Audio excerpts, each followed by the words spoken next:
So we started our conversation, didn't we? Actually looking at what goes on with this development cycle piece. And let's try and land this idea so that we fully understand what it is we talk about and what it is we mean. And more importantly, what people are saying when they talk to us about, oh, development life cycle here, development life cycle there. What is it and what does it practically mean in a real world Power BI deployment?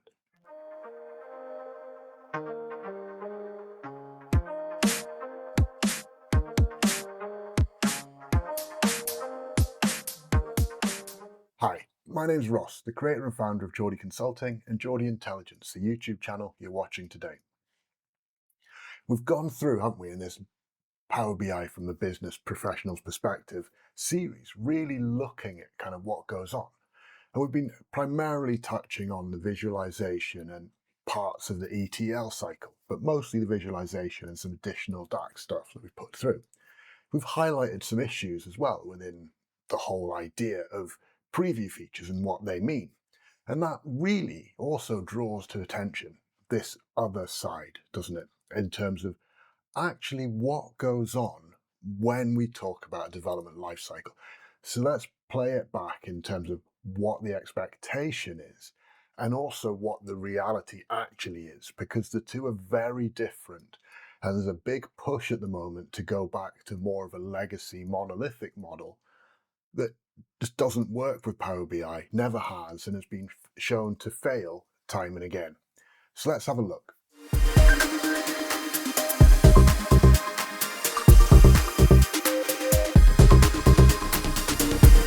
Okay, this here is what's called the Medallion Architecture. Okay, and this is the Medallion Architecture as it plays out in OneLake, which is obviously a core component of Fabric and what goes on. And this is ultimately absolutely 100% right, but also ultimately 100% wrong. Okay, and it's wrong for all the wrong reasons is what is the biggest headache that you find with it. Okay, what's the core piece here? Okay, the three areas that cause the most problems for people are here. Okay, bronze, silver, and gold.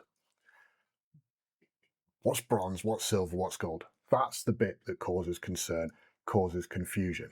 Okay, let's break it down. Let's be really simple with this. Okay, so I'll apologize now for my handwriting. I'm rubbish at handwriting. Definitely not my strong suit. And I'm writing on a screen. Really doesn't help. Okay, so let's start simply, okay? So bronze layer. Okay, this is straight lift and shift. Okay, so wherever your tables are, okay, or your data, be it files, be it whatever it is,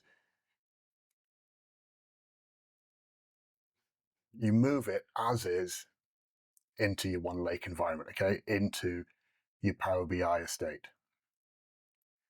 Okay,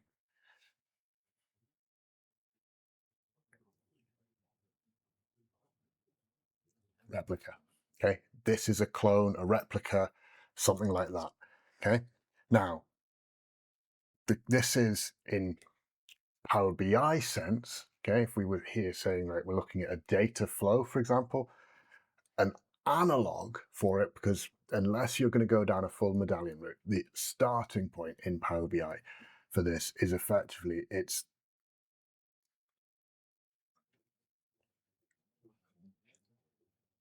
source equals in your Power Query steps. Okay, first step in most data flows, in most Power Query steps, is going to be source equals. What are you extracting from? Okay, what you then do, if we look back to here, we do some transformation and then bring it down into silver. Okay, gosh, this pen is terrible. I need to work out what's going on with this pen or this touch screen. Something's not going right. Okay, so we do that, don't we? So the rest of that, silver,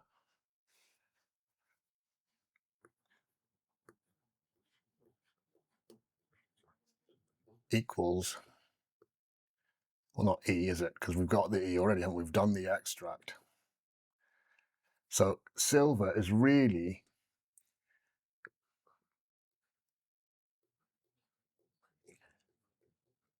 transform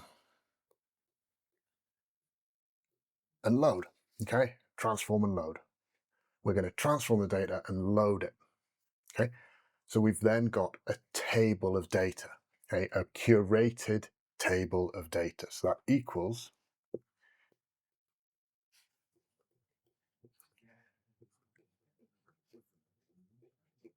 curated tables, okay, one or more. So we put those in brackets, okay. So we've curated some tables of data now. So we've got something, and this is what your silver layer is. It's your curated tables of data that can be used time and again by the organization. So we've gone through the extract piece, the simple duplication, that source step. Okay, and you first start Power BI, you tend not to have a bronze layer as such because you're doing it differently. You're bringing through and doing the transformation all in one step in the data flow for our preference.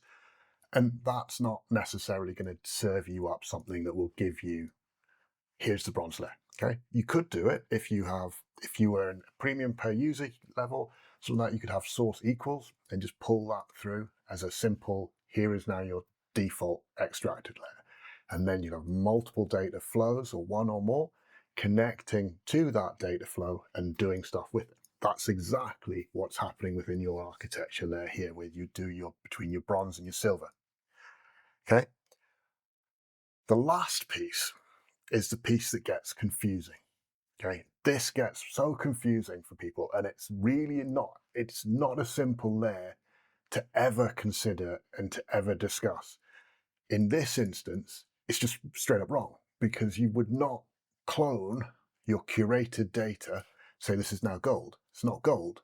Your gold layer, okay, so your gold, which is kind of your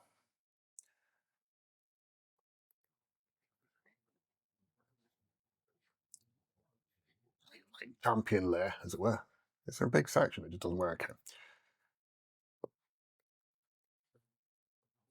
Okay, so the gold equals your model, because that's where you don't just have the curated tables coming together, you have business logic and you have measures and KPIs all applied and all built into it. So this is going beyond just raw data. There's logic being applied to it as well. This is where things get really problematic and break down. So everyone's really interested. The business only really cares about gold, because gold is what you analyze, be it in SQL endpoints, in Excel spreadsheets, and Power BI reports. But we have to get the silver, we have to get the bronze out as well. So we have to piece together the logical steps. But what you can clearly see here is we've got three stages. It's not a one stage where it just all happens at once. It's three distinct stages, and we have to treat it as three sub-processes of an environmental process. And that's where the headache comes in.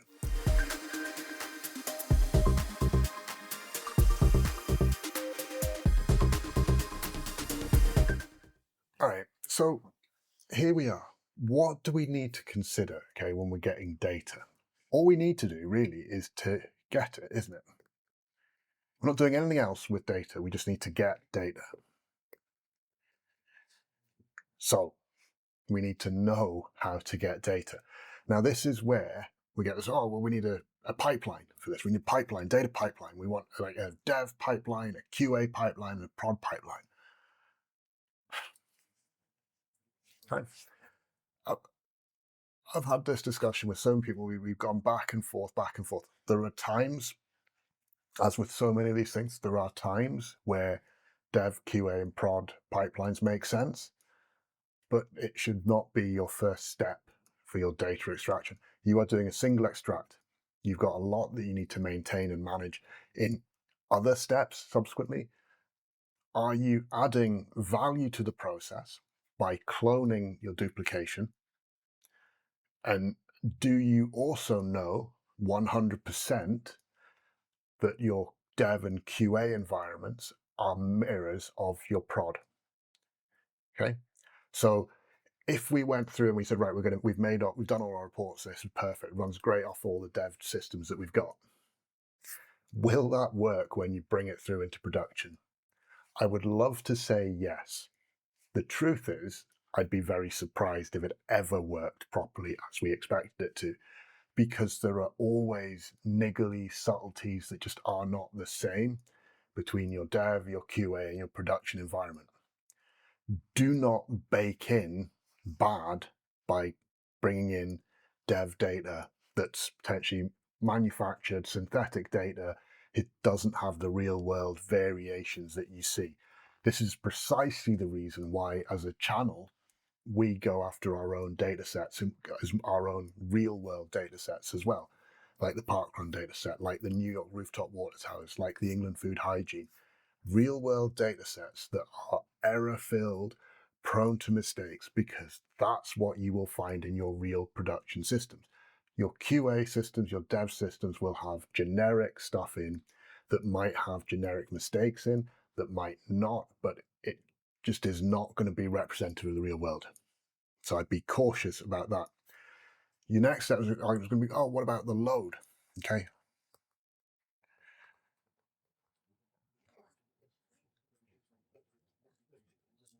Load on production. Okay. This is a really valid and really important argument and discussion. Okay.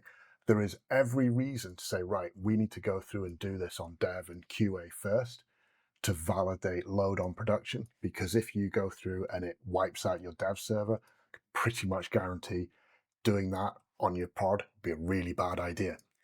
But this is also why we're doing get data. Okay, in a true production environment, the aim is to do it once, touch production once, clone as much as you can, bring through as base copy as we can, right?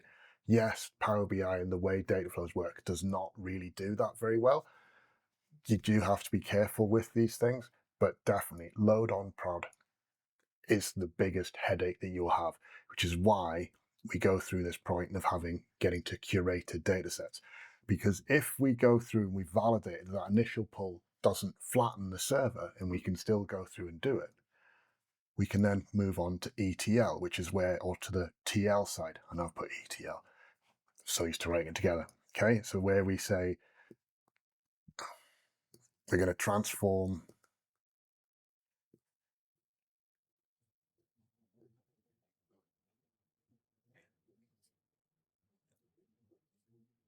and load, and by load we mean load it into the environment as a table. Okay, so if you think a data flow, the way everything comes through, it's now a table. You can now pick that table up and use it in the environment. That's what we're saying. So we know we take whatever comes directly through natively from the source system. We're going to have to reshape and restructure that. And this reshaping and restructuring, it's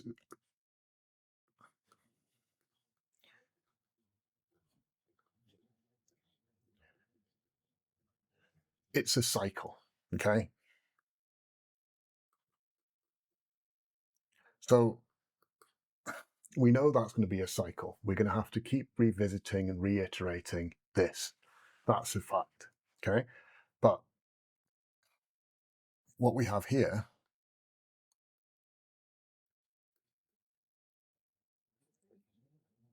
is a schema, don't we? We have a schema between the get data and the transform and load. Because if the get data changes, transform and load doesn't work. So we start to lock down these things that have to happen.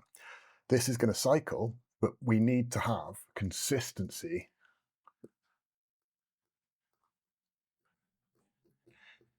Yeah, consistent data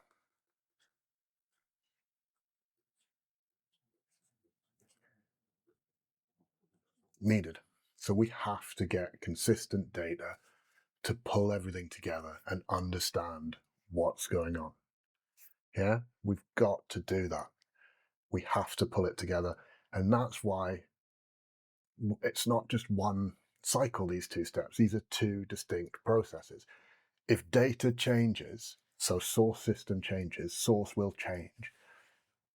source equals will stop working because somewhere in that step there will be some elements of schema, which will then pass on to transform and load, which will then fail as well. So they're dependencies on each other, so they need to be governed, but the source of data is a governance tree on its own. And then we do the transform and load. Oh,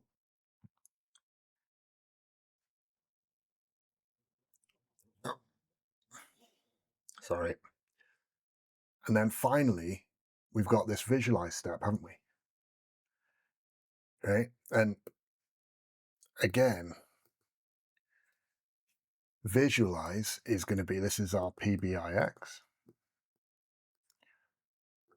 plus. Okay, so we've got PBIX plus secondary,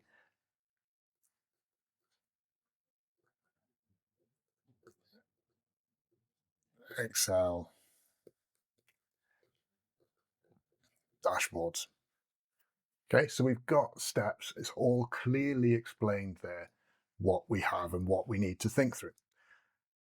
Because of all this, this is why it becomes important. So this PBIX here has to be controlled. We have to have control and governance on there. We do not need it around here so much, okay? Yes, the content that's going to be presented to the board needs to be stable, and these reports would need to be protected. We can have that discussion, but we don't necessarily, because these are just visualization schema information. So it's in terms of, if you look at it, it's an XML, a modified XML file. You need to then understand there's nothing in there to say, well, we're going to change manage, we're going to do this. What we need to manage is, try and go with a different color again. Yeah, so we need to manage this, we need to manage this, and we need to manage this, don't we? They're the areas that we're going to have to manage and put stuff around and wrap controls around, because otherwise our business will struggle when a change made in any of these process steps doesn't flow through. But at the same time, it would be really difficult to say, here is a full pipeline where everything is going to fit into this pipeline. Does that make sense?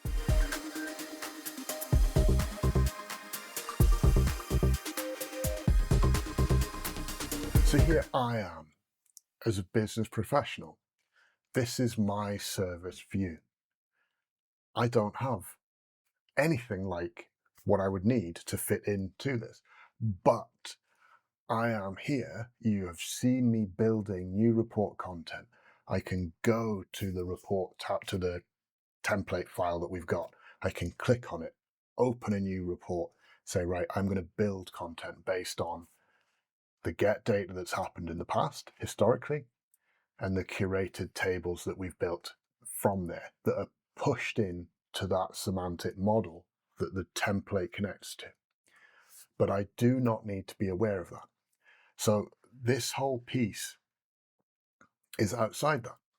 Now, because it's outside that, that makes it really difficult to say, well, we're just going to have like a development pipeline pushing through changes into the semantic model. Because if we did, potentially you would break my reports. So how do we make sure we feed all this back? And this is where the idea of just a few deployment pipelines, all we need to do, doesn't work. Okay. When you get to this point, if you remember the screenshot that we shared last week,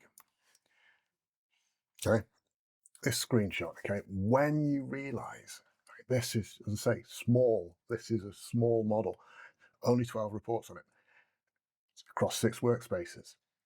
If our development pipeline was going through and pushing this in 1, maybe 2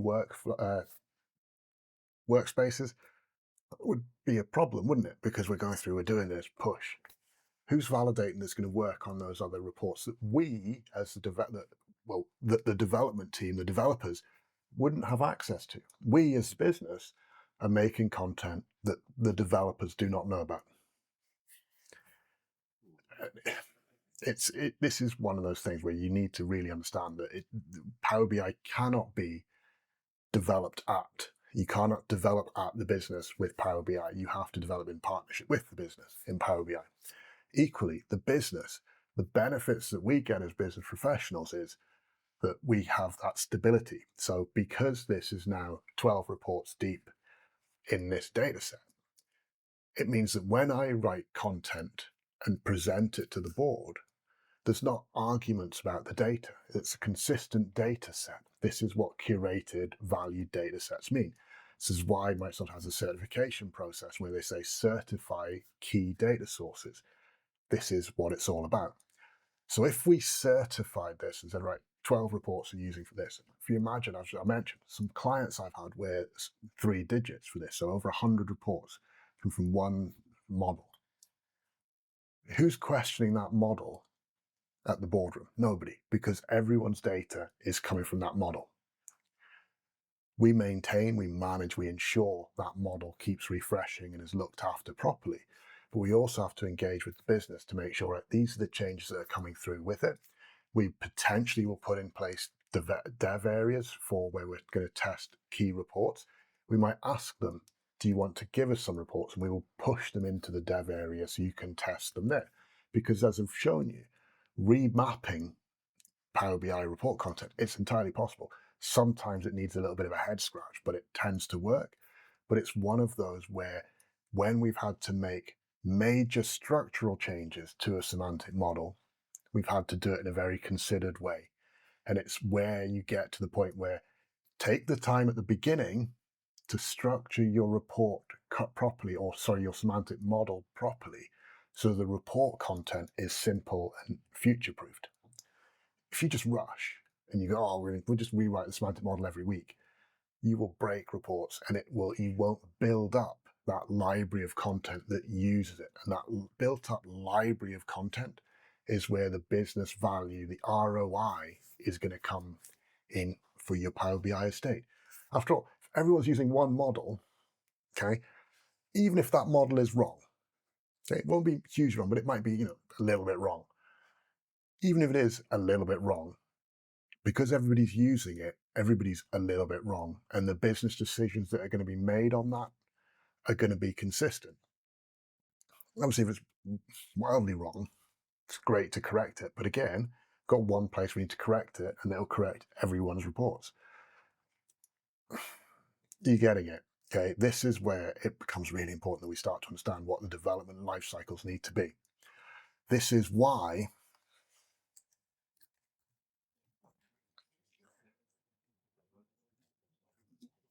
Microsoft has this. Okay, this is why it is this structure. Okay, the Microsoft Fabric adoption roadmap. Right, rolls off the tongue. Microsoft Fabric adoption roadmap. For all it's got a terrible name, it works. It's right, and it recognizing that this isn't about just the business, but that you have to have key areas, so around the business, that are going to have access to support this. Yeah, so you're going to have your center of excellence. You're going to have your community of practice.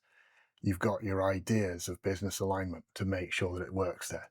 Okay, these are key areas that you have to have for this to work.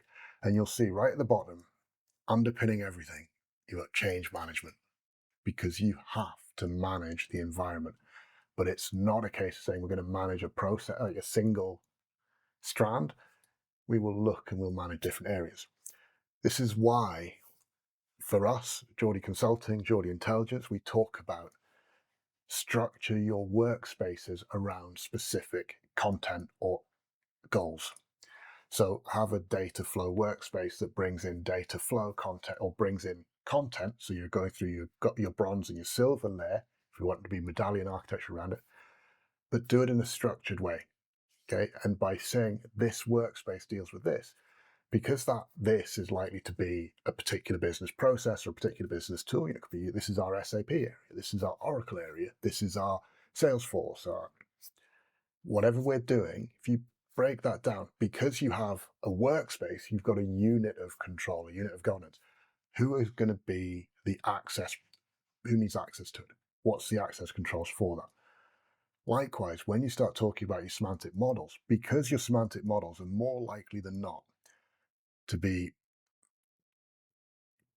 managed by your center of excellence, okay, your big, large-scale semantic models being managed by your center of excellence, do they need to be separated? Yes, no, there's lots of reasons behind this to do either way, but consider where they go and put those in a separate location.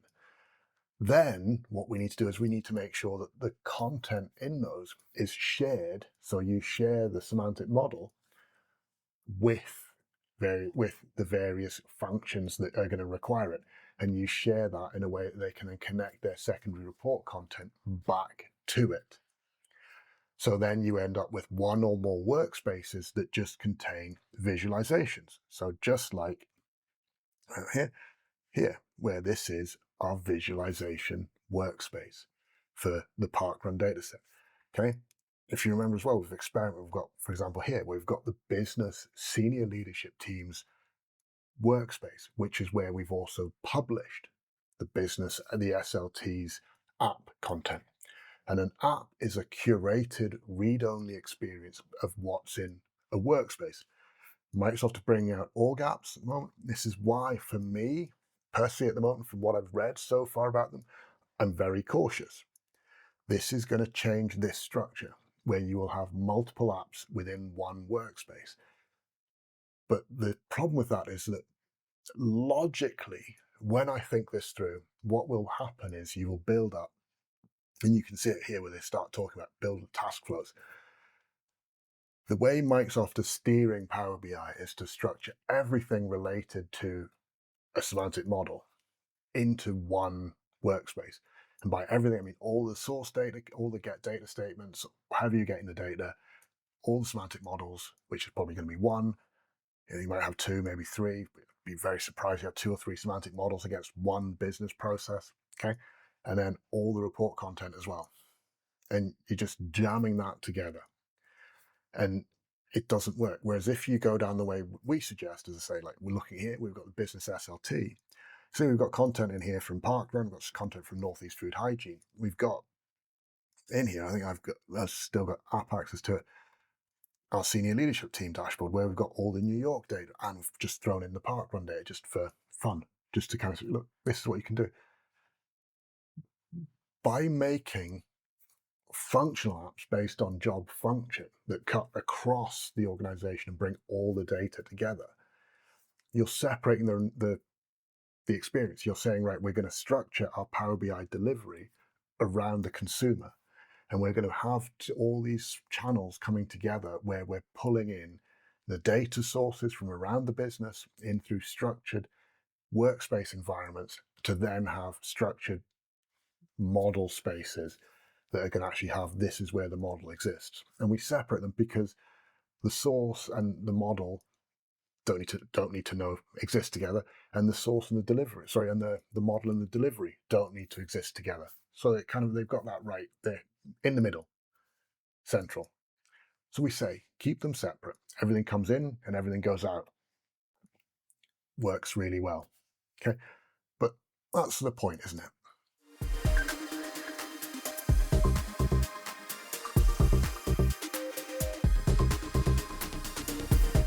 So what do you think? Right? You need to understand what happens and how your data flows, not just into your Power BI platform, but across your organization. You are going to have to produce content that can be accessed by your colleagues, that will be used to serve up insights for your business.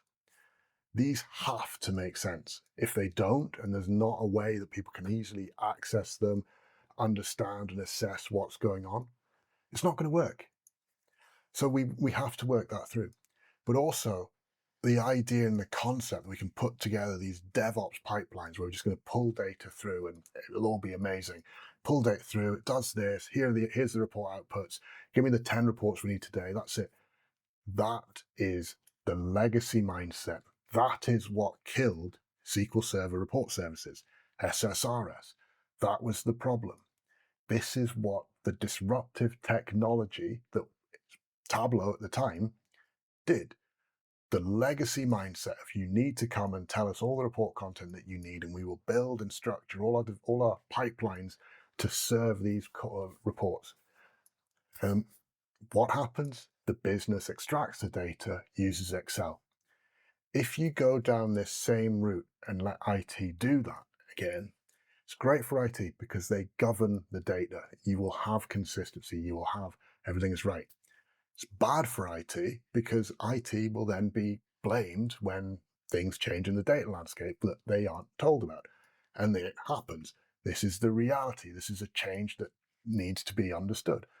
This is why Tableau really decimated Microsoft. This is why Microsoft changed tack and moved towards Power BI, or moved through to what eventually became Power BI a decade ago. This was the mindset. If I go back, I've mentioned it before, Rob Colley's book. Sorry, I'm pointing this down there. Okay. This is the thing that really got me about Power BI. It's this idea it is about the democratization of your corporate data. What a load of rubbish. Okay. But no, it is. It's about putting tools in the hands of the business that enable the business to get their insights out, to explain in business-centric language what they're feeling. I think this. How can I explain it? Here's the toolkit. Connect to the semantic model. Open my tablet or my template file. Double click. Here's your connected thing. Oh, I've got a schema here. I've got all this information. Right, this is what I was thinking. I can put it in enough. Oh, wow, it works. I'm not sure about a couple of measures. Hello, IT, can you help me with? Or hello, community of practice. Hello, center of excellence. I could do with a hand writing this measure. If I've got to help somebody write one measure rather than recreate a whole report pipeline and everything like that, I know which one I would rather do. If we get it right, of course, we can also push it back into the main model, make it get more, make it be more to our business, to our organization. And this is where the change matters. This is why it becomes important to say, right, I understand what you want to do with DevOps. I understand that you've got a component that you might be able to use DevOps on, like on our ingestion pipeline. You might be able to use DevOps on our silvering. So when we're taking our raw data imports, if we go down the data flow Gen 2 route, or if we went into a full one lake state, which where the Medallion architecture lives, and said, right, we're going to pull everything through, do a straight lift and shift, have one pipeline doing that. Then we're going to have this structured area where we're going to say, right, do the ETL scripts. Yeah, fine. Let's put deployment pipelines on that. So we're going through this bronze, silver, gold. Bronze to silver. And then have your dev, QA, and prod, but they're all against the same data. But you will, because you have a cycle, you need to do your testing on each step through the cycle. So I get it, but it's not as easy as just, we can just do it from front to back. We need to consider each area separately. Yeah. I hope you made sense of that. I hope it made sense to you. There's a lot of kind of theory here, and there's a lot that it gets pushed at you in like 2, 3, 4 hour sessions. Thought, let's just have a conversation about it. Thinking about that you just need to make sure there's a way that we can surface up data and have an understanding across our organization what it's going to be, and recognize that what our organization does, yours, mine, theirs, to use Blues Brothers, wasn't it? It's going to be slightly different. And that's okay, right? This is the only way to do it. The way that does it, and the way that works, is what works for you. It's not about what works for me. It's going to be find the tooling structure that works for you. Is it data flows?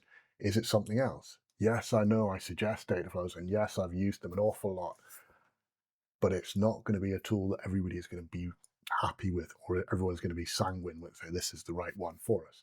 I get that. Okay. So for now, though, stay safe, take care. Ta-da.